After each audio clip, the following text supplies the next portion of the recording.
ಲೋಕಸಭಾ ಕ್ಷೇತ್ರಗಳಲ್ಲಿ ಮತದಾನ ಅಂತ್ಯ ಆಗಿದೆ. ಆದರೆ ಬೆಂಗಳೂರು ಗ್ರಾಮಾಂತರದಲ್ಲಿ ಮತದಾನ ಮುಗಿದ ಮೇಲೆ ಜೋರು ಗಲಾಟೆ ನಡೆದಿದೆ. ಚನ್ನಪಟ್ಟಣದ ರಾಂಪುರದಲ್ಲಿ ಮತಪೆಟ್ಟಿಗೆಯ ಕಾರಿನಲ್ಲಿ ರವಾನಿಸಿದ್ದಕ್ಕೆ ಗಲಾಟೆಯನ್ನ ಮಾಡಲಾಗಿದೆ. ಅಧಿಕಾರಿಗಳ ವಿರುದ್ಧ ಜನ ತೀವ್ರ ಆಕ್ರೋಶವನ್ನ ಹೊರಹಾಕಿದ್ದಾರೆ. ಪೊಲೀಸರು ಲಾಠಿ ಚಾರ್ಜ್ ಅನ್ನ ಮಾಡಬೇಕಾದ ಪರಿಸ್ಥಿತಿಯು ನಿರ್ಮಾಣ ಆಗಿದೆ. ಲಾಠಿ ಚಾರ್ಜ್ ನಡೆದಿದೆ. ರಾಂಪುರ ಬೂತ್ 45-46ರ ಮತಪೆಟ್ಟಿಗೆಯನ್ನ ಕಾರಲ್ಲಿ ಶಿಫ್ಟ್ ಮಾಡಿದ್ದಾರೆ. ಕೆಎಸ್ಆರ್ಟಿಸಿ ಬಸ್ ಬದಲಾಗಿ ಕಾರಲ್ಲಿ ರವಾನೆ ಮಾಡ್ತಾ ಇದ್ದಾಗ ಜನ ತೀವ್ರ ಆಕ್ರೋಶವನ್ನ ಹೊರಹಾಕಿದ್ದಾರೆ. ಮತಪೆಟ್ಟಿಗೆಗಳನ್ನ ತಡೆದಾಗ ಲಾಠಿ ಬೀಸಿದ್ದಾರೆ ಪೊಲೀಸರು. ಲಾಠಿ ಚಾರ್ಜ್ ನಡೆದಿದೆ. ಈಗಾಗಲೇ ಮತದಾನ ಆದ ಬಳಿಕದ ದೃಶ್ಯಾವಳಿಗಳು.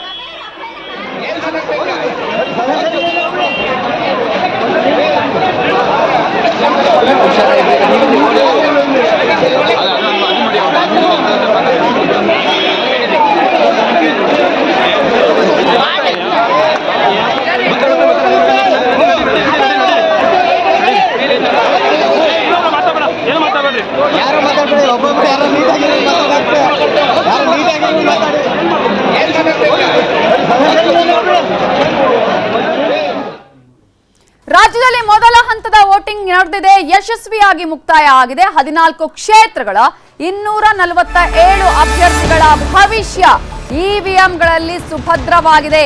ಮತದಾನದಲ್ಲಿ ಈಗ ಯಾರು ಫಸ್ಟ್, ಯಾವ ಕ್ಷೇತ್ರ ಫಸ್ಟ್ ಅಂತ ಮೊದಲ ಹಂತದಲ್ಲಿ ನೋಡಿದ್ರೆ ಮಂಡ್ಯ ಫಸ್ಟ್. ಆದ್ರೆ ಮತ್ತೆ ಬೆಂಗಳೂರು ಜನರೇ ಲಾಸ್ಟ್ ಮತದಾನ ಮಾಡೋದ್ರಲ್ಲಿ. ಸೊ ಈಗಾಗಲೇ ನಾವು ಗಮನಿಸ್ತಾ ಇದ್ದೀವಿ, 14 ಲೋಕಸಭಾ ಕ್ಷೇತ್ರಗಳಿಗೆ ಮೊದಲ ಹಂತದಲ್ಲಿ ಚುನಾವಣೆ ನಡೆದಿದೆ. ಯಶಸ್ವಿಯಾಗಿ ಮುಕ್ತಾಯ ಆಗಿದೆ. ಹಾಗಾದ್ರೆ 14 ಕ್ಷೇತ್ರಗಳಲ್ಲಿ ಈಗಾಗಲೇ ಯಶಸ್ವಿಯಾಗಿ ಮತದಾನ ಮುಕ್ತಾಯ ಆಗಿದೆ. 2019ರಲ್ಲಿ ಎಷ್ಟು ಪರ್ಸೆಂಟೇಜ್ ವೋಟ್ ಆಗಿತ್ತು, ಈ ಸಲ ಎಷ್ಟು ವೋಟ್ ಆಗಿದೆ, ಒಟ್ಟಾರೆ ಸರಾಸರಿಯನ್ನ ಗಮನಿಸ್ತಾ ಹೋಗೋಣ.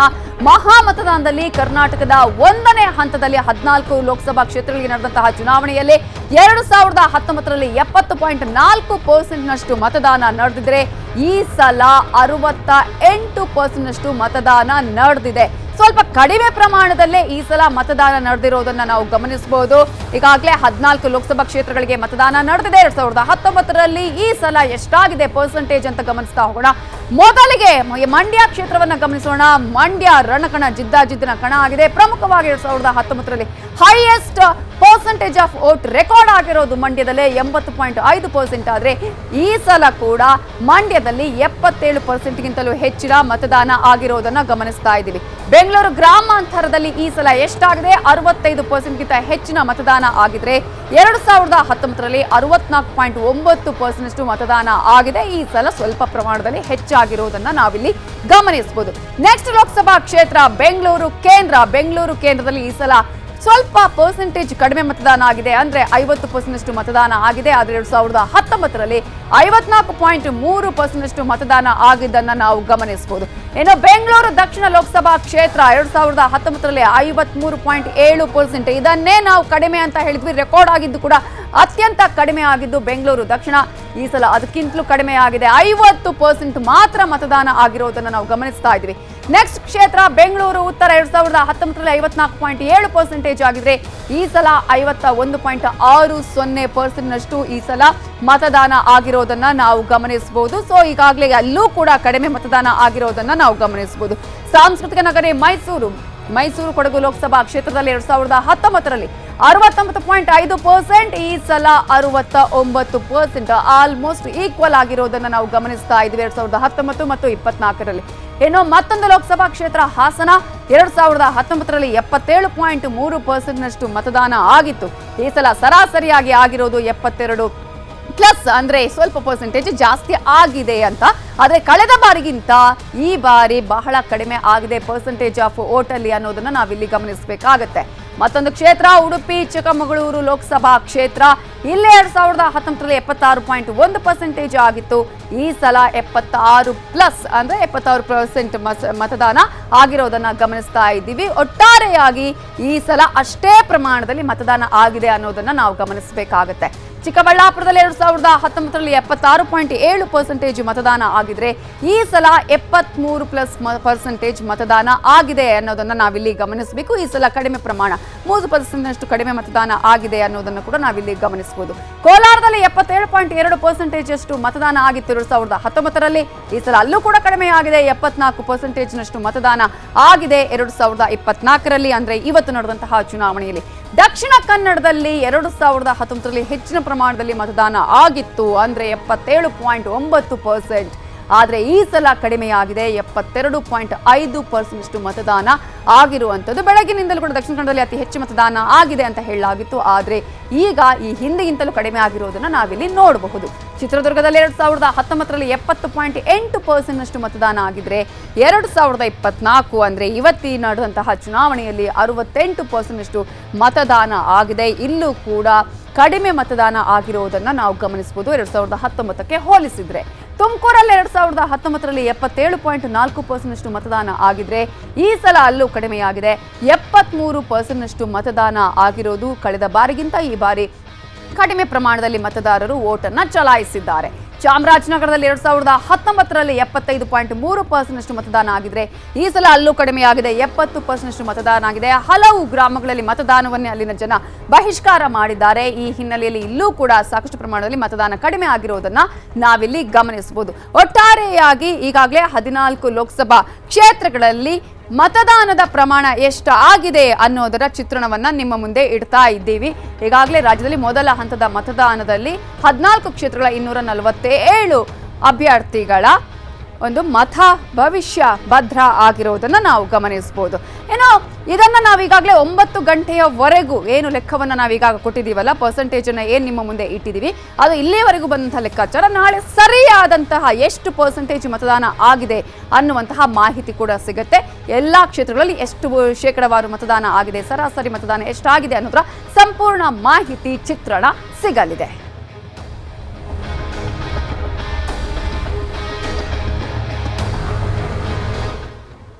ರಾಜ್ಯದಲ್ಲಿ ಮೊದಲ ಹಂತದ ಲೋಕಸಭಾ ಮತದಾನ ನಡೆದಿದೆ, ಮುಗಿದಿದ್ದು ಆಗಿದೆ. ಆದರೆ 14 ಕ್ಷೇತ್ರಗಳ ಅಭ್ಯರ್ಥಿಗಳ ಭವಿಷ್ಯ ಮತಪೆಟ್ಟಿಗೆಯಲ್ಲಿ ಭದ್ರವಾಗಿದೆ.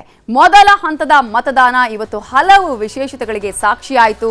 ಅದರ ಕಂಪ್ಲೀಟ್ ಝಲಕ್ ಇಲ್ಲಿದೆ.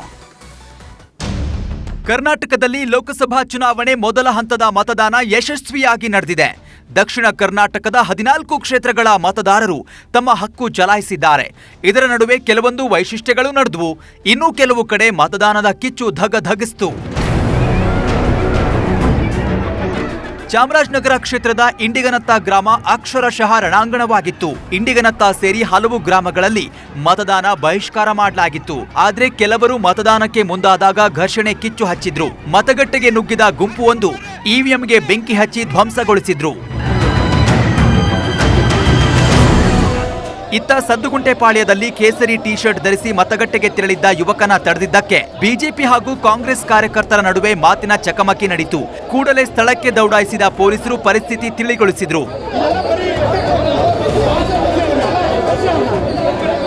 ಗೋಪಾಲರಾಜು ಕಾಲೇಜು ಬಳಿ ಚುನಾವಣಾಧಿಕಾರಿಗಳು ಬಿಜೆಪಿ ಪೆಂಡಾಲ್ ತೆಗೆಸಿ ಕಾಂಗ್ರೆಸ್ಗೆ ಪೆಂಡಾಲ್ ಹಾಕಲು ಅವಕಾಶ ಕೊಟ್ಟಿದ್ದಾರೆ ಅಂತ ಬಿಜೆಪಿ ಕಾರ್ಯಕರ್ತರು ಆಕ್ರೋಶ ಹೊರಹಾಕಿದ್ರು. ಅಲ್ಲಿಂದ ಆ ಕಡೆ ಹಾಕೊಳ್ಳಿ ಅಂತ ಹೇಳಿದ್ರು. ಅಲ್ಲಿಂದ ಆ ಕಡೆ ಹಾಕೊಂಡ್ರು ಪೆಂಡಲ್ ನೆನಪಿಸಿದ್ದಾರೆ, ಇರಬಾರ್ದು ಪೆಂಡಲ್ ಅಂತ. ಗಾಂಧಿನಗರ ವಿಧಾನಸಭಾ ಕ್ಷೇತ್ರದಲ್ಲಿ ಬೂತ್ ನಂಬರ್ 111ರಲ್ಲಿ 50 ಜನರ ಹೆಸರು ಡಿಲೀಟ್ ಆಗಿವೆ. ಬಿಜೆಪಿಗೆ ವೋಟ್ ಹಾಕೋರ ಹೆಸರನ್ನ ಡಿಲೀಟ್ ಮಾಡಲಾಗಿದೆ ಅಂತ ಸ್ಥಳೀಯರು ಆಕ್ರೋಶ ಹೊರಹಾಕಿದ್ರು.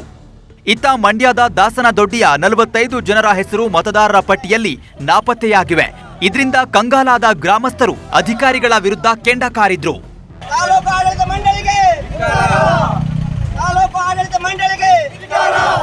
ಚಿತ್ರದುರ್ಗದಲ್ಲಿ ಚುನಾವಣಾ ಕರ್ತವ್ಯದ ವೇಳೆ ಅನಾರೋಗ್ಯದಿಂದ ಸಿಬ್ಬಂದಿ ಯಶೋಧ ಮೃತಪಟ್ಟಿದ್ದಾರೆ.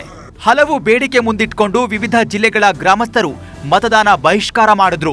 ಚಾಮರಾಜನಗರ, ಚಿತ್ರದುರ್ಗ, ಚಿಕ್ಕಬಳ್ಳಾಪುರ, ಕೋಲಾರ ಜಿಲ್ಲೆಯ ಕೆಲ ಗ್ರಾಮಗಳಲ್ಲಿ ಮತದಾನ ಬಹಿಷ್ಕರಿಸಿದ್ರು. ಮೊದಲ ಹಂತದ ಮತದಾನದಲ್ಲಿ ನವವಧೂವರರು ಉತ್ಸಾಹದಿಂದ ತಮ್ಮ ಹಕ್ಕು ಚಲಾಯಿಸಿ ಮೆಚ್ಚುಗೆಗೆ ಪಾತ್ರರಾಗಿದ್ದಾರೆ. ಚಿಕ್ಕಮಗಳೂರು, ಚಾಮರಾಜನಗರ, ಚಿತ್ರದುರ್ಗ, ತುಮಕೂರಿನಲ್ಲಿ ನವವಿವಾಹಿತರು ಮತ ಹಾಕಿ ಎಲ್ಲರ ಗಮನ ಸೆಳೆದ್ರು. ಇತ್ತ ತುಮಕೂರಿನಲ್ಲಿ ವೈದ್ಯರೊಬ್ಬರು ಕುದುರೆ ಏರಿ ಬಂದು ಮತದಾನ ಮಾಡಿದ್ರು. ಅತ್ತ ಮೈಸೂರಿನಲ್ಲಿ ಕುರುಬೂರು ಶಾಂತಕುಮಾರ್ ಎತ್ತಿನ ಗಾಡಿಯಲ್ಲಿ ಬಂದು ಮತ ಚಲಾಯಿಸಿದ್ರು. ಮತ್ತೊಬ್ಬರು ಮಹಾರಾಜರ ಗೆಟಪ್ನಲ್ಲಿ ಬಂದು ಮತ ಹಾಕಿ ಆಕರ್ಷಿಸಿದ್ರು. ಬೆಂಗಳೂರಿನ ರಾಜಾಜಿನಗರದಲ್ಲಿ 83 ವರ್ಷದ ಅಜ್ಜಿ ಗೀತಾ ಆಕ್ಸಿಜನ್ ಸಿಲಿಂಡರ್ ಸಹಾಯದೊಂದಿಗೆ ಮತಗಟ್ಟೆಗೆ ಬಂದು ಮತ ಚಲಾಯಿಸಿದ್ರು. ಇತ್ತ ಜಯನಗರ ವಿಧಾನಸಭೆ ಕ್ಷೇತ್ರದಲ್ಲಿ 78 ವರ್ಷದ ಕಲಾವತಿ ಆಕ್ಸಿಜನ್ ಕಿಟ್ನಲ್ಲಿ ಬಂದು ಮತ ಹಾಕಿದ್ರು. ಬೆಂಗಳೂರಿನ ಜೆಪಿ ನಗರದಲ್ಲಿ ಮತದಾನ ಮಾಡಲು ಬಂದ ಮಹಿಳೆಗೆ ಹೃದಯಾಘಾತವಾಗಿದ್ದು ಪ್ರಾಥಮಿಕ ಚಿಕಿತ್ಸೆ ನೀಡಿ ವೈದ್ಯರು ಮಹಿಳೆಯ ಜೀವ ಉಳಿಸಿದ್ದಾರೆ. ಚಿತ್ರದುರ್ಗದ ಜೋಗಿಮಟ್ಟಿ ರಸ್ತೆಯ ಮತಗಟ್ಟೆ 230ರಲ್ಲಿ ಫಿಲಿಪೈನ್ಸ್ನಿಂದ ಬಂದ ಯುವತಿ ಲಿಖಿತ ಮತದಾನ ಮಾಡಿ ಎಲ್ಲರ ಗಮನ ಸೆಳೆದ್ರು.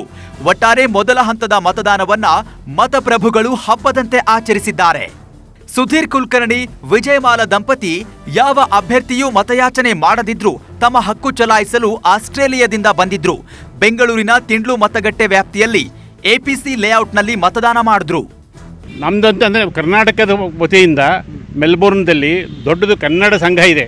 ಅವರು ಮೇನಾಗಿ ಹೇಳ್ತಕ್ಕಂಥದ್ದಂದರೆ ನಿಮ್ಮ ಮತವನ್ನು ಯಾರಿಗಾದರೂ ಚಲಾಯಿಸಿ ಮತವನ್ನು ಚಲಾಯಿಸಲಿಕ್ಕೆ ನೀವು ಹೋಗಬೇಕು ಅಂತಕೊಂಡು ಆ ಒತ್ತಡ ಮಾತ್ರ ತಮ್ಮ ಮೆಂಬರ್ಸ್ಗೆ ಎಲ್ಲರಿಗೂ ಹಾಕಿದ್ದಾರೆ ಅವರು. Bureau report, news 18 Kannada.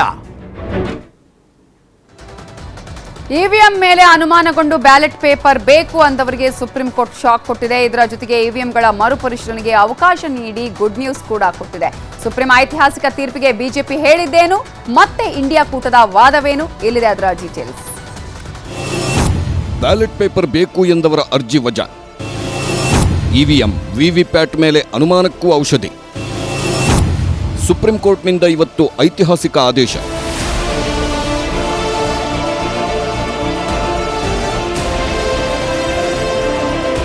ಚುನಾವಣಾ ಪ್ರಚಾರದಲ್ಲಿ ಎಲ್ಲಿ ನೋಡಿದ್ರೂ ರಾಹುಲ್ ಗಾಂಧಿ, ಮಲ್ಲಿಕಾರ್ಜುನ್ ಖರ್ಗೆ, ಪ್ರಿಯಾಂಕಾ ವಾದ್ರಾ, ಸಮಾಜವಾದಿಯ ಅಖಿಲೇಶ್ ಯಾದವ್. ಅಷ್ಟೇ ಯಾಕೆ, ಇಂಡಿ ಘಟಬಂಧನ್ ಪ್ರಮುಖ ನಾಯಕರೆಲ್ಲ ಇವಿಎಂಗಳ ಮೇಲೆ ಅನುಮಾನ ವ್ಯಕ್ತಪಡಿಸಿದ್ರು. ಮೋದಿ ಸರ್ಕಾರ ಮತ್ತು ಚುನಾವಣಾ ಆಯೋಗದ ಮೇಲೆ ಆಕ್ರೋಶ ಹೊರಹಾಕ್ತಿದ್ರು. ಜೊತೆಗೆ ಇವಿಎಂಗಳು ಮತ್ತು ವಿವಿಪ್ಯಾಟ್ ವ್ಯವಸ್ಥೆ ಮೇಲೆ ಅನುಮಾನ ವ್ಯಕ್ತಪಡಿಸಿ ಸುಪ್ರೀಂ ಕೋರ್ಟ್ಗೂ ಅರ್ಜಿ ಹಾಕಿದ್ರು. ಅಷ್ಟೇ ಅಲ್ಲ, ಬ್ಯಾಲೆಟ್ ಪೇಪರ್ ಚುನಾವಣೆಗೆ ಅನುಮತಿಸಿ ಅಂತಾನೂ ಕೇಳಿದ್ರು. ಸುದೀರ್ಘ ವಿಚಾರಣೆ ನಡೆಸಿದ ಸುಪ್ರೀಂ ಕೋರ್ಟ್ನ ನ್ಯಾಯಮೂರ್ತಿ ಸಂಜೀವ್ ಖನ್ನಾ ಮತ್ತು ನ್ಯಾಯಮೂರ್ತಿ ದೀಪಾಂಕರ್ ದತ್ತಾ ಇವತ್ತು ಇವಿಎಂ ಮೇಲೆ ಅನುಮಾನಪಟ್ಟವರ ಅರ್ಜಿಯನ್ನೇ ವಜಾ ಮಾಡಿದೆ. ಜೊತೆಗೆ ಇವಿಎಂ ಮೇಲೆ ಅನುಮಾನವಿದ್ರೆ ಅದನ್ನು ಬಗೆಹರಿಸಿಕೊಳ್ಳುವುದಕ್ಕೂ ಅವಕಾಶನೂ ಕೊಟ್ಟಿದೆ ಸುಪ್ರೀಂ ಕೋರ್ಟ್. ಅರ್ಜಿದಾರರು ಪ್ರಮುಖವಾಗಿ 7 ಪ್ರಶ್ನೆಗಳನ್ನು ಅರ್ಜಿಯಲ್ಲಿ ಹಾಕಿದ್ರು. ಇವಿಎಂ ಹಾಗೂ ವಿವಿಪ್ಯಾಟ್ಗಳನ್ನು ಹ್ಯಾಕ್ ಮಾಡಬಹುದು ಅನ್ನೋದು ಸಾಬೀತಾಗಿದೆ. ಯಾಕಂದ್ರೆ ಮತದಾರರು ಹಾಕಿದ ಮತ ಸಂಗ್ರಹಿಸೋಕೆ ಇವಿಎಂಗಳಲ್ಲಿ ಪ್ರೋಗ್ರಾಂ ಮೆಮೊರಿ ಕಾರ್ಡ್ ಇದೆ. ಇವಿಎಂ ಒಳಗಿನ ಈ ಮೆಮೊರಿ ಕಾರ್ಡ್ಗಳನ್ನು ಹ್ಯಾಕ್ ಮಾಡಬಹುದು ಅಥವಾ ರಾತ್ರೋರಾತ್ರಿ ಬದಲಾವಣೆಯನ್ನೂ ಮಾಡಬಹುದು. ಅಷ್ಟೇ ಅಲ್ಲ, ವಿವಿಪ್ಯಾಟ್ ಪೇಪರ್ ಸ್ಲಿಪ್ಗಳು ಮೊದಲಿನಂತೆ ಜನರಿಗೆ ಸಿಗ್ತಿಲ್ಲ. ಹೀಗಾಗಿ ಇವಿಎಂ ವಿವಿಪ್ಯಾಟ್ಗಳನ್ನು ಒಟ್ಟಿಗೆ ತಾಳೆ ಮಾಡಲು ಅವಕಾಶ ಕೊಡಿ. ವಿವಿಪ್ಯಾಟ್ ಪೇಪರ್ ಸ್ಲಿಪ್ ಜನರ ಕೈಗೆ ಸಿಗುವಂತೆ ಮಾಡಲು ಆದೇಶಿಸಿ. ವಿವಿಪ್ಯಾಟ್ಗಳ ಪೇಪರ್ ಸ್ಲಿಪ್ ಪ್ಲಸ್ ಇವಿಎಂ ಮತ ತಾಳೆಗೆ ಅವಕಾಶ ಮಾಡಿಕೊಡಿ. ಇಲ್ಲದಿದ್ರೆ ಬ್ಯಾಲೆಟ್ ಮತದಾನಕ್ಕೆ ಅವಕಾಶ ಮಾಡಿಕೊಡಬೇಕು ಅಂತ ಅರ್ಜಿಯಲ್ಲಿ ಮನವಿ ಮಾಡಿದ್ರು. ईवीएम जो है इनमें एक प्रोग्रामेबल मेमोरी होती है क्योंकि सिंबल लोडिंग करी जाती है और इसलिए इनको मैनिपुलेट किया जा सकता है अगर आप कोई उसमें मैलिशियस प्रोग्राम डाल दें. और इस वजह से ये ज़रूरी है कि जो वीवीपैट है उसका पूरा पेपर ट्रेल का ऑडिट होना चाहिए. सारे वीवीपैट स्लिप्स को काउंट करना चाहिए. उसको जो स्लिप जो प्रिंट होती है वोटर के हाथ में देकर और उसको उसमें बैलेट बॉक्स में डालकर और उसकी काउंटिंग कर लीजिए. ಇವಿಎಂ ಮತ್ತು ವಿವಿಪ್ಯಾಟ್ಗಳ ಮೇಲೆ ಅನುಮಾನಪಟ್ಟವರ ಅರ್ಜಿಯನ್ನ ಇವತ್ತು ಸುಪ್ರೀಂ ಕೋರ್ಟ್ ವಜಾ ಮಾಡಿದೆ. ಜೊತೆಗೆ ಅದೇ ಅರ್ಜಿದಾರರಿಗೆ ತೃಪ್ತಿಯಾಗುವಂಥ ಆದೇಶವನ್ನೂ ಹೊರಡಿಸಿದೆ. ನ್ಯಾಯಾಂಗ, ಶಾಸಕಾಂಗದ ಬಗ್ಗೆ ಅರ್ಥಪೂರ್ಣ ಟೀಕೆ ಅಗತ್ಯವಾಗಿದೆ. ಹಾಗಂತ ಇಡೀ ವ್ಯವಸ್ಥೆಯನ್ನೇ ಅನುಮಾನಿಸುವುದು ಸರಿಯಲ್ಲ. ತಂತ್ರಜ್ಞಾನ ಬೆಳೆದಂತೆ ನಾವು ಅದಕ್ಕೆ ಹೊಂದಿಕೊಳ್ಳಬೇಕು. ಜೊತೆಗೆ ಪ್ರಜಾಪ್ರಭುತ್ವದ ಸ್ತಂಭಗಳ ನಡುವೆ ಸೌಹಾರ್ದತೆ, ನಂಬಿಕೆ ಮುಖ್ಯ. ಕೋರ್ಟ್ಗಳಿಗೆ ಚುನಾವಣೆ ಮೇಲೆ ನಿಯಂತ್ರಣ ಹೇರಲು ಸಾಧ್ಯವಿಲ್ಲ. ವಿವಿಪ್ಯಾಟ್ ಕಾಗದ ಪ್ಲಸ್ ಇವಿಎಂ ಮತ 100% ತಾಳೆಯೂ ಅಸಾಧ್ಯ. ಬ್ಯಾಲೆಟ್ ಪೇಪರ್ ಚುನಾವಣೆಗೂ ಅವಕಾಶ ನೀಡಲು ಸಾಧ್ಯವಿಲ್ಲ. ಈಗ ಮತ ಎಣಿಕೆ ಪ್ರಕ್ರಿಯೆಯಲ್ಲಿ ಯಾವುದೇ ಬದಲಾವಣೆ ಬೇಡ ಅಂತ ಆಯೋಗಕ್ಕೂ ಸೂಚನೆ ಕೊಟ್ಟಿದೆ. ಇನ್ನು ಇವಿಎಂಗಳ ಮೇಲೆ ಅನುಮಾನ ವ್ಯಕ್ತಪಡಿಸಿ ಕೆಲವು ಅಭ್ಯರ್ಥಿಗಳು ಅರ್ಜಿ ಹಾಕಿದ್ರು. ಇವಿಎಂಗಳ ಜೊತೆ ವಿವಿಪ್ಯಾಟ್ಗಳಲ್ಲಿ ಯಾವುದೋ ಚಿಹ್ನೆಗೆ ಮತ ಹಾಕಿದ್ರೆ ಇನ್ಯಾವುದೋ ಚಿಹ್ನೆಗೆ ಹೋಗ್ತಿದೆ. ಇದು ಹ್ಯಾಕಿಂಗ್ ಅಲ್ಲದಿದ್ರೂ ತಾಂತ್ರಿಕ ದೋಷವೂ ಆಗಿರಬಹುದು. ಹಾಗಾಗಿ ಫಲಿತಾಂಶದ ಬಳಿಕ ಇವಿಎಂಗಳ ಮರುಪರಿಶೀಲನೆಗೆ ಅವಕಾಶ ಕೊಡಿ ಅಂತ ಕೆಲವರು ಅರ್ಜಿ ಹಾಕಿದ್ರು. ಈ ಅರ್ಜಿಯನ್ನ ಸುಪ್ರೀಂ ಕೋರ್ಟ್ ಪುರಸ್ಕರಿಸಿದೆ. ಇವಿಎಂಗಳಲ್ಲಿ ಪಕ್ಷದ ಚಿಹ್ನೆಗಳನ್ನು ಸಂಗ್ರಹಿಸಿಡುವ ಸಿಂಬಲ್ ಲೋಡಿಂಗ್ ಯೂನಿಟ್ ಇದೆ. ಈ SLUಗಳನ್ನು ಚುನಾವಣಾ ಆಯೋಗ ಸೀಲ್ ಮಾಡಬೇಕು. ಸೀಲ್ ಮಾಡಿದ ಯಂತ್ರಗಳನ್ನು ಕನಿಷ್ಠ 45 ದಿನ ಸಂಗ್ರಹಿಸಬೇಕು. ಇವಿಎಂಗಳ ಬಗ್ಗೆ ಅನುಮಾನವಿದ್ರೆ ಅಭ್ಯರ್ಥಿಗಳು ಪ್ರಶ್ನಿಸಬಹುದು. ಫಲಿತಾಂಶ ಬಂದ 7 ದಿನದೊಳಗೆ ಸೋತವರು ಅರ್ಜಿ ಹಾಕಬಹುದು. ಸೋತ ಮೊದಲ ಮತ್ತು ಎರಡನೇ ಅಭ್ಯರ್ಥಿ ಇವಿಎಂ ಪರಿಶೀಲಿಸಲು ಅವಕಾಶವಿದ್ದು ಇಂಜಿನಿಯರ್ಗಳ ಜೊತೆ ಬಂದು ಇವಿಎಂ ಪರಿಶೀಲಿಸಬಹುದು. ಪ್ರತಿ ವಿಧಾನಸಭೆಯ ಯಾವುದಾದ್ರೂ 5 ಇವಿಎಂ ಆಯ್ಕೆ ಮಾಡಿಕೊಳ್ಳಬಹುದು. ಆದರೆ ಅದಕ್ಕೆ ತಗಲುವ ಖರ್ಚು ವೆಚ್ಚ ಅಭ್ಯರ್ಥಿಗಳೇ ಭರಿಸಬೇಕು. ಅಭ್ಯರ್ಥಿಗಳ ಅನುಮಾನ ನಿಜವಾದ್ರೆ ಕೊಟ್ಟ ಹಣ ವಾಪಸ್ ಕೊಡಬೇಕು ಅಂತ ಚುನಾವಣಾ ಆಯೋಗಕ್ಕೆ ಸುಪ್ರೀಂ ಕೋರ್ಟ್ ಖಡಕ್ ನಿರ್ದೇಶನ ನೀಡಿದೆ. ಸರ್ವೋಚ್ಚ ಪೀಠ ಕೊಟ್ಟಿರುವ ಆದೇಶ, ನಿರ್ದೇಶನ ಮತ್ತು ತೀರ್ಪನ್ನ ಬಿಜೆಪಿ ಸ್ವಾಗತಿಸಿದ್ರೆ ಮತ್ತೆ ಹೋರಾಡ್ತೀವಿ ಅಂತಿದೆ ಇಂಡಿ ಕೂಟ. सुप्रीम कोर्ट ने मतपेटियों को लूटने का इरादा रखने वालों को झटका दिया है कि उनके सारे सपने चूर चूर हो गए हैं कि बैलेट पेपर वाला पुराना दौर वापस लौट करके नहीं आएगा। ये लड़ाई लंबी है। माननीय सुप्रीम कोर्ट का जो भी फैसला है उसको अंततः सब स्वीकार करेंगे, लेकिन लड़ाई रुकेगी नहीं, लड़ाई लगातार चलेगी। 1980ರಿಂದ ಭಾರತದಲ್ಲಿ ಇವಿಎಂಗಳು ಬಳಕೆಯಾಗ್ತಿದೆ. ಆದರೆ ಕಳೆದ 5 ವರ್ಷಗಳಲ್ಲಿ ಇವಿಎಂಗಳ ಬಗ್ಗೆ ಸೃಷ್ಟಿಯಾದ ಅನುಮಾನಗಳಿಗೆ ಲೆಕ್ಕನೇ ಇಲ್ಲ. ಆದರೆ ಇಡೀ ವ್ಯವಸ್ಥೆಯನ್ನೇ ಅನುಮಾನಿಸಿದವರಿಗೆ ಚಾಟಿ ಬೀಸಿದೆ. ಸೋತ ಅಭ್ಯರ್ಥಿಗಳು ಇವಿಎಂಗಳ ಮರುಪರಿಶೀಲನೆ ಬಯಸಿದ್ರೆ ಅದಕ್ಕೂ ಅವಕಾಶ ಕೊಟ್ಟಿದ್ದು ನಿಜಕ್ಕೂ ಸ್ವಾಗತಾರ್ಹ. Bureau report, news 18. ಕರುನಾಡಿಗೆ ಎಂಟ್ರಿ ಕೊಟ್ಟ ಕಾಂಗ್ರೆಸ್ ನಾಯಕ ರಾಹುಲ್ ಗಾಂಧಿ ರಣಕಹಳೆ ಮೊಳಗಿಸಿದ್ರು. ಸಮಾವೇಶದಲ್ಲಿ ಮಾತಿಗೂ ಮೋದಿ ವಿರುದ್ಧ ಬೆಂಕಿ ಉಗುಳಿದ್ದು ಮತಯಾತ್ರೆಯಲ್ಲಿ ತೆರಿಗೆ, ಸಂವಿಧಾನ, ಮೀಸಲಾತಿ ವಿಚಾರ ಮುಂದಿಟ್ಟುಕೊಂಡು ಮುಗಿಬಿದ್ರು. भारतीय चंबू पार्टी नरेंद्र मोदी जी की पार्टी. ಲೋಕಸಭೆ ಅಖಾಡದಲ್ಲಿ 2ನೇ ಹಂತದ ಮತದಾನ ನಡೆಯುವಾಗಲೇ ಇನ್ನುಳಿದ ಕ್ಷೇತ್ರಗಳಲ್ಲಿ ಪ್ರಚಾರವೂ ಜೋರಾಗಿದೆ. ಕಾಂಗ್ರೆಸ್ ನಾಯಕ ರಾಹುಲ್ ಗಾಂಧಿ ಕರ್ನಾಟಕದ 2ನೇ ಹಂತದ ಕ್ಷೇತ್ರಗಳಲ್ಲಿ ಕ್ಯಾಂಪೇನ್ ಮಾಡಿದ್ರು. ಪ್ರಧಾನಿ ಮೋದಿ ಪಶ್ಚಿಮ ಬಂಗಾಳ, ಬಿಹಾರದಲ್ಲಿ ಕ್ಯಾಂಪೇನ್ ಮಾಡಿದ್ರು. ರಾಹುಲ್ ಗಾಂಧಿ ಸಮಾನತೆ, ಸಮಾನ ಅವಕಾಶ ಅಂತ ಹೇಳ್ತಿದ್ರೆ ಪ್ರಧಾನಿ ಮೋದಿ ಕಾಂಗ್ರೆಸ್ನದ್ದು ಮುಸ್ಲಿಂ ತುಷ್ಟೀಕರಣ ಅಂತ ಟೀಕೆ ಮಾಡ್ತಿದ್ರು. ಕಾಂಗ್ರೆಸ್ ನಾಯಕ ರಾಹುಲ್ ಗಾಂಧಿ ಕರ್ನಾಟಕದ ವಿಜಯಪುರ, ಬಳ್ಳಾರಿಯಲ್ಲಿ ಕ್ಯಾಂಪೇನ್ ಮಾಡಿದ್ರು. ವಿಜಯಪುರದಲ್ಲಿ ಮಾತನಾಡಿದ ರಾಹುಲ್ ಮಾತಿನುದ್ದಕ್ಕೂ ಕೇಂದ್ರ ಸರ್ಕಾರ ಹಾಗೂ ಪ್ರಧಾನಿ ಮೋದಿ ವಿರುದ್ಧವೇ ಹರಿಹಾಯ್ದ್ರು. ಸಂವಿಧಾನದಿಂದಾಗಿ ಸರ್ವ ಸಮಾಜಗಳಿಗೂ ಸಮಾನ ಅಧಿಕಾರ ಸಿಕ್ಕಿದೆ. ಆದರೆ ಪ್ರಧಾನಿ ಮೋದಿ ಸರ್ಕಾರ ಆ ಸಂವಿಧಾನವನ್ನೇ ರದ್ದು ಮಾಡೋ ಕೆಲಸ ಮಾಡುತ್ತಿದೆ ಅನ್ನೋದು ರಾಹುಲ್ ಆರೋಪವಾಗಿತ್ತು. तो एक तरफ नरेंद्र मोदी संविधान को खत्म करने की कोशिश कर रहे हैं. उनके एमपीज ने साफ कह दिया है कि अगर वो चुनाव जीतेंगे तो संविधान को बदल देंगे और रद्द कर देंगे. एक तरफ वो लोग और दूसरी तरफ कांग्रेस पार्टी और इंडिया अलायंस जो संविधान को, बसवना जी की विचारधारा को बचाने की कोशिश कर रहे हैं. अब कांग्रेस ने दलितों, पिछड़ों, आदिवासियों के आरक्षण का हक छीनने की बहुत गहरी साजिश रची है.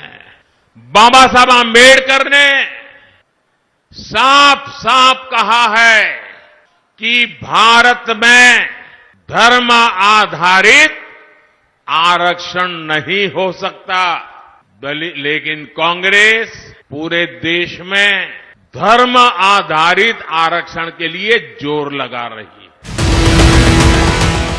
ಕಾಂಗ್ರೆಸ್ ಸರ್ಕಾರ ಬಡವರ, ದೀನ ದಲಿತರ, ಅಲ್ಪಸಂಖ್ಯಾತರ ಪರವಾದ್ರೆ ಮೋದಿ ಸರ್ಕಾರ ಕೆಲವೇ ಕೋಟ್ಯಾಧೀಶ್ವರರ ಪರವಾದ ಸರ್ಕಾರ ಅನ್ನೋದು ರಾಹುಲ್ ಗಾಂಧಿ ಆರೋಪ.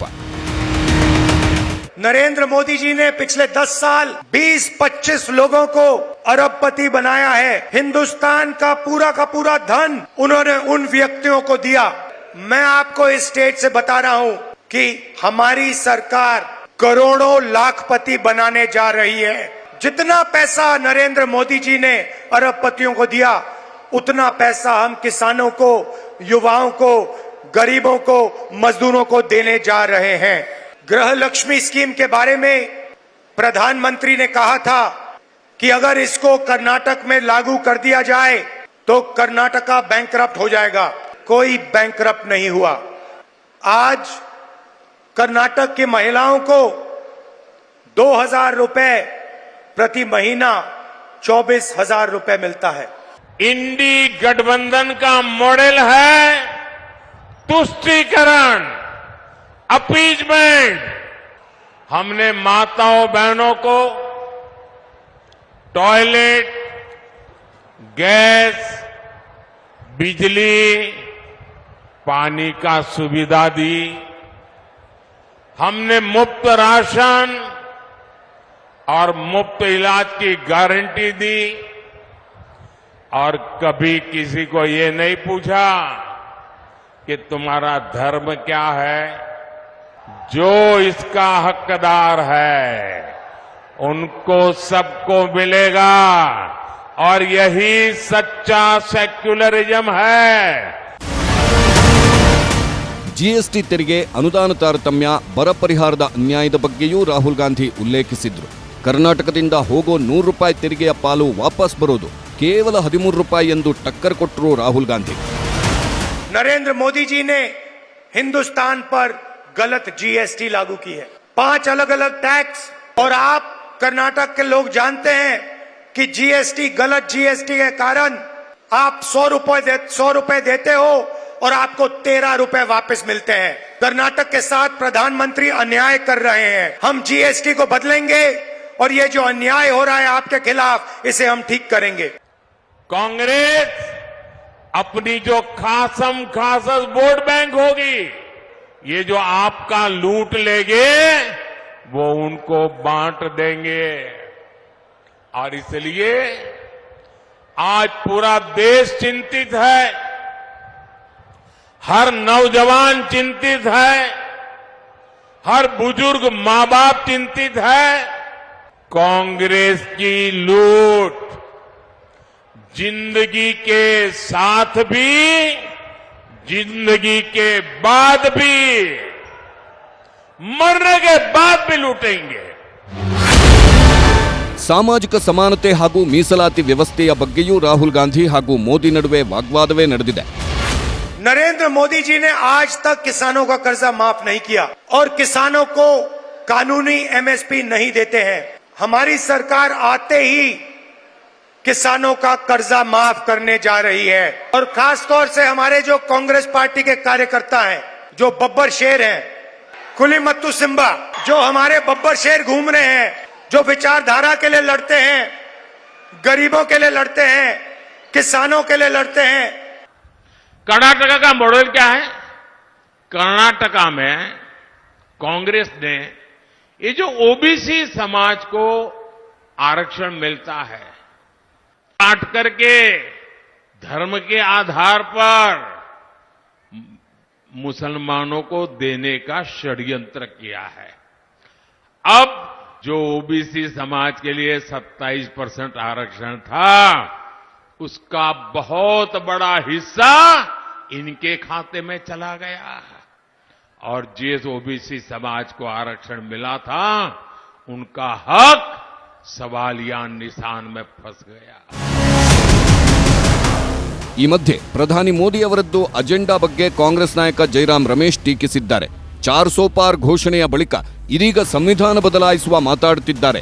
ನಮಗೆ ಯಾವುದೇ ಹಿಡನ್ ಅಜೆಂಡಾ ಇಲ್ಲ ಎಂದಿದ್ದಾರೆ ಜೈರಾಮ್ ರಮೇಶ್.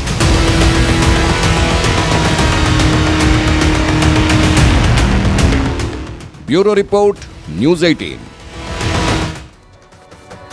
ಮತಯುದ್ಧ ಮುಗಿದ್ರೂ ಮಂಡ್ಯ ಅಖಾಡದಲ್ಲಿ ಮಾತಿನ ಮಲ್ಲ ಯುದ್ಧ ನಿಂತಿಲ್ಲ. ಸುಮಲತಾ ಪ್ರಚಾರಕ್ಕೆ ಬರಲಿಲ್ಲ ಅನ್ನುವ ದೇವೇಗೌಡರ ಹೇಳಿಕೆಗೆ ಸಂಸದೆ ಸುಮಲತಾ ಸೈಲೆಂಟ್ ಆಗಿಯೇ ತಿವಿದಿದ್ದಾರೆ. ನಾನೇ ಮನೆ ಬಾಗಿಲಿಗೆ ಹೋಗಿದ್ನಲ್ಲ ಅಂತ ಕುಮಾರಸ್ವಾಮಿ ಹೇಳಿದ್ರು. ಚುನಾವಣೆ ಬಳಿಕ ಬಿಜೆಪಿ ವಿರುದ್ಧನೂ ಗೌಡ್ರು ಮಾತಾಡ್ತಾರೆ ಅಂತ ಡಿಕೆ ಶಿವಕುಮಾರ್ ಗುಡುಗಿದ್ರು. ನನ್ನನ್ನು ಯಾವುದೇ ಒಂದು ಪ್ರಚಾರಕ್ಕೆ ನೀವು ಬನ್ನಿ ಅಂತ ಈವರೆಗೂ ಕರೆದಿಲ್ಲ. ಯಾರೂ ನನ್ನ ಫೋನಲ್ಲೂ ಟಚ್ಚಲ್ಲೂ ಇಲ್ಲ. ಅವತ್ತು ಕುಮಾರಸ್ವಾಮಿ ಅವರು ನಮ್ಮ ಮನೆಗೆ ಬಂದಾದಮೇಲೆ ಈವರೆಗೂ ಅಲ್ಲಿಂದನೂ ನನ್ನ ಜೊತೆಯಲ್ಲಿ ಯಾರೂ ಫೋನಲ್ಲಿ ಮಾತಾಡಿಲ್ಲ. ನನ್ನ ಸುತ್ತಮುತ್ತ ಯಾರಿಗೂ, ನಮ್ಮ ಆಪ್ತರಿಗೂ ಯಾರೂ ಕೇಳಲಿಲ್ಲ. ನಾನೇ ಅವ್ರ ಮನೆಗೆ ಹೋಗಿ ಅವ್ರ ಸಹಕಾರ ಕೋರಿ ನಾನೇ ಅವರಿಗೆ ಕೃತಜ್ಞತೆ ಸಲ್ಲಿಸಿ ಬಂದಿದ್ದೇನೆ. ಅದಕ್ಕಿಂತ ಏನೇನು ಮಾಡ್ಬೇಕು? ನಾನು ಸಹಕಾರನೂ ಕೇಳಿದ್ದೇನೆ. ಇಲ್ಲಿ ಹೇಳ್ತಾ ಇರುವ ಅಂಬರೀಷ್ ಅಭಿಮಾನಿಗಳು ಒಳಗೊಂಡಂತೆ ನನಗೆ ಕೆಲಸ ಮಾಡಿದ್ದಾರೆ. ನನಗಿಲ್ಲಿ ಕ್ಷೇತ್ರದಲ್ಲಿ ಪಕ್ಷಭೇದ ಮರೆತು ಅಂತ ಹೇಳಿದೆ. ನರೇಂದ್ರ ಮೋದಿ ಅವರ ಕಾರ್ಯಕ್ರಮದಲ್ಲಿ ಒಂದು 2 ದಿನ ಪ್ರಚಾರಕ್ಕಾದ್ರೆ ಸಾಧ್ಯ ಆದರೆ ಬನ್ನಿ ಯಾಕಂತ ಕರೆದಿದ್ದೇನೆ. ನಮ್ಗೆ ತಡೆಯಕ್ಕಾಗಲ್ಲ, ಬೇರೆ ಯಾರು ಡೈಜೆಸ್ಟ್ ಮಾಡ್ಕೊಳಕ್ಕಾಗಲ್ಲ. ನೆಕ್ಸ್ಟ್ ಬಿಜೆಪಿ ಅವ್ರ ಮೇಲೆ ಬೀಳ್ತಾರೆ. ಫಸ್ಟ್ ಎಲೆಕ್ಷನ್ ನಾಳೆಯಿಂದ ಈಗಾಗಲೇ ನಿನ್ನೆ ದೇವೇಗೌಡರು ಹೇಳಿದ್ದಾರೆ, ಸುಮಲತಾ ಸಹಕಾರ ಕೊಡ್ತಾ ಇಲ್ಲ, ಪ್ರೀತಮ್ ಸಹಕಾರ ಕೊಡ್ತಾ ಇಲ್ಲ, ಈಗ ಅವ್ರ ಮೇಲೆ ಬಿಡ್ತಾರೆ. ನಾಳೆಯಿಂದಾನೇ ಶುರು ನೋಡಿ. ಬಿಜೆಪಿ ನೆಕ್ಸ್ಟ್ ಟಾರ್ಗೆಟ್, ನಾವಲ್ಲ ಈ ನೆಕ್ಸ್ಟ್.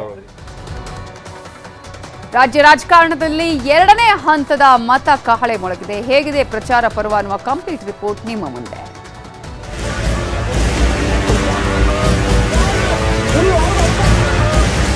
ಮೊದಲ ಹಂತದ ಮತದಾನ ಮುಕ್ತಾಯವಾಗಿದೆ. ದಕ್ಷಿಣ ಕರ್ನಾಟಕ ಭಾಗದ 14 ಕ್ಷೇತ್ರದ ಅಭ್ಯರ್ಥಿಗಳ ಭವಿಷ್ಯವನ್ನ ಮತದಾರ ಆಲ್ರೆಡಿ ಬರದಾಗಿದೆ. ಅತ್ತ 2ನೇ ಹಂತದ ಮತದಾನ ಕ್ಷೇತ್ರಗಳಲ್ಲಿ ಕ್ಯಾಂಪೇನ್ ಕಿಕ್ ಏರಿದೆ. ದಕ್ಷಿಣ ಬೆನ್ನಲ್ಲೇ ಉತ್ತರ ಅಭ್ಯರ್ಥಿಗಳ ಪರ ಅಬ್ಬರಿಸಿದ್ದಾರೆ ದಿಗ್ಗಜ ನಾಯಕರು.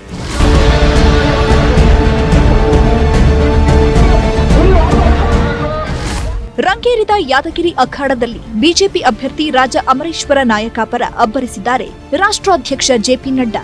ಸುರಪುರ ನಗರದ ವಾಲ್ಮೀಕಿ ಸರ್ಕಲ್ನಿಂದ ಗಾಂಧಿ ಸರ್ಕಲ್ವರೆಗೆ ರೋಡ್ ಶೋ ಮೂಲಕ ಮತಯಾಚಿಸಿದ್ರು. ನಡ್ಡಾ ರೋಡ್ ಶೋನಲ್ಲಿ ಸಾವಿರಾರು ಬಿಜೆಪಿ ಕಾರ್ಯಕರ್ತರು ಮೋದಿ ಮೋದಿ ಜೈ ಘೋಷ ಮೊಳಗಿಸಿದ್ರು.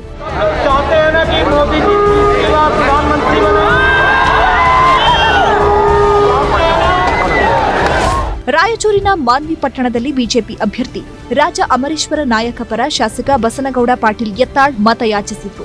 ಇದೇ ವೇಳೆ ರಾಹುಲ್ ಗಾಂಧಿ ವಿರುದ್ಧ ವಾಗ್ದಾಳಿ ನಡೆಸಿದ್ರು. ಆಕಿ ಪ್ರಿಯಾಂಕಾ ವಾಡ್ರಾ ಇವು ಎಟ್ಟರೆ ಅಡ್ಡೆಸ್ಗಳತ್ತ, ಇವು ಒರಿಜಿನಲ್ ಗಾಂಧಿನೂ ಅಲ್ಲಿವು, ಇವು ಒರಿಜಿನಲ್ ಅಲ್ಲಿವು ಎಲ್ಲ ಡೂಪ್ಲಿಕೇಟ್. ಇದಕ್ಕೆ ಯಾವ ಹುಟ್ಟೈತೋ ಅದಕ್ಕೆ ಯಾವ ಹುಟ್ಟೈತೋ ಇದಕ್ಕೆ ಅಲ್ಲ. ಗಾಂಧಿ ಅತ್ ಸರ್ನೇಮ್ ಹೆಂಗೆ ಬತ್ತಪ್ಪ, ಅದಕ್ಕೇನು ದಾಖಲೆನೇ ಇಲ್ಲ. ಬೆಳಗಾವಿಯಲ್ಲಿ ಗೆದ್ದು ಬೀಗಲು ಜಗದೀಶ್ ಶೆಟ್ಟರ್ ನಿರಂತರ ಪ್ರಚಾರ ಮಾಡುತ್ತಿದ್ದಾರೆ. ಶೆಟ್ಟರ್ಗೆ ಬಲ ತುಂಬುವುದಕ್ಕೆ ಏಪ್ರಿಲ್ 28ಕ್ಕೆ ಪ್ರಧಾನಿ ಮೋದಿ ರಣಕಹಳೆ ಮೊಳಗಿಸಲು ಸಜ್ಜಾಗಿದ್ದಾರೆ. ಮೋದಿ ರ್ಯಾಲಿ ಹಿನ್ನೆಲೆ ಇವತ್ತು ಸಮಾವೇಶ ಸ್ಥಳಕ್ಕೆ ಬಿಜೆಪಿ ನಾಯಕರು ಭೇಟಿ ನೀಡಿ ಪರಿಶೀಲಿಸಿದರು. 28ನೇ ತಾರೀಕಿಗೆ ನರೇಂದ್ರ ಮೋದಿಜಿಯವರು ಸಾರ್ವಜನಿಕ ಸಭೆಯನ್ನು ಉದ್ದೇಶಿಸಿ ಮಾತಾಡಿದ್ದಾರೆ. ಪ್ರಚಾರ ಸಭೆಗೆ ಬರ್ತಾ ಇದ್ದಾರೆ. 10 ಗಂಟೆ ಕರೆಕ್ಟ್ ಅವರು ಅಡ್ರೆಸ್ ಮಾಡ್ತಾರೆ. 10 ಗಂಟೆ ಬೆಳಗ್ಗೆ ಸಾರ್ವಜನಿಕ ಸಭೆಯನ್ನು ಅಡ್ರೆಸ್ ಮಾಡ್ತಾರೆ. ನಾವು ಎಲ್ಲ ಸಾರ್ವಜನಿಕರಿಗೆ, ಅಭಿಮಾನಿಗಳಿಗೆ ಬೆಳಿಗ್ಗೆ 9 ಗಂಟೆ ಕರೆಕ್ಟು ಇಲ್ಲಿ ಮೈದಾನದಲ್ಲಿ ಇರಬೇಕು ಅನ್ನುವಂಥ ವಿನಂತಿಯನ್ನು ಮಾಡಿದ್ದೇವೆ.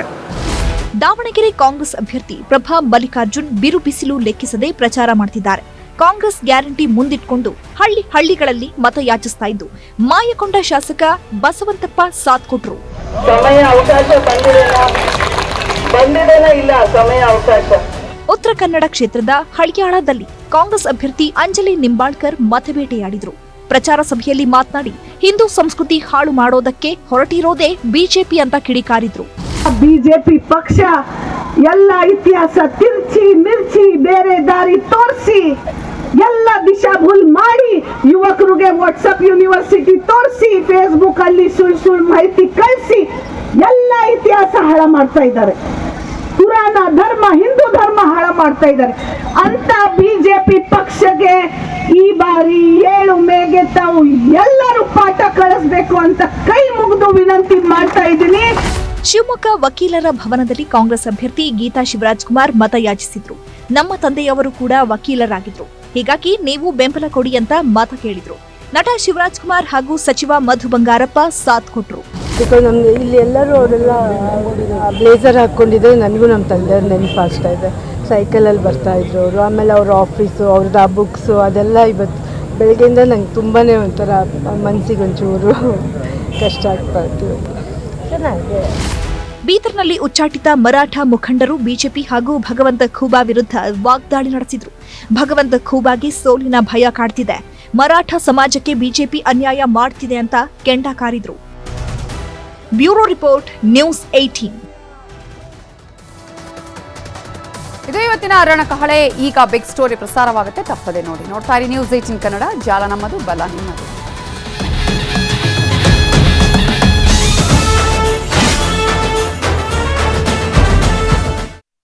ಕನ್ನಡಿಗರ ನೆಚ್ಚಿನ ನ್ಯೂಸ್ 18 ಕನ್ನಡ ಈಗ ವಾಟ್ಸ್ಆಪ್ನಲ್ಲೂ ಲಭ್ಯ. ಕರ್ನಾಟಕ, ದೇಶ ವಿದೇಶಗಳ 360 ಡಿಗ್ರಿ ಸುದ್ದಿಯ ವಿವರಗಳನ್ನ ನಿಮ್ಮ ಕೈ ಬೆರಳುಗಳಲ್ಲೇ ಪಡಿಲಿಕ್ಕೆ ಈ QR ಕೋಡ್ ಅನ್ನ ಸ್ಕ್ಯಾನ್ ಮಾಡಿ, ನಮ್ಮ ಚಾನಲ್ ಫಾಲೋ ಮಾಡಿ, ನೋಟಿಫಿಕೇಶನ್ ಆನ್ ಮಾಡಿ.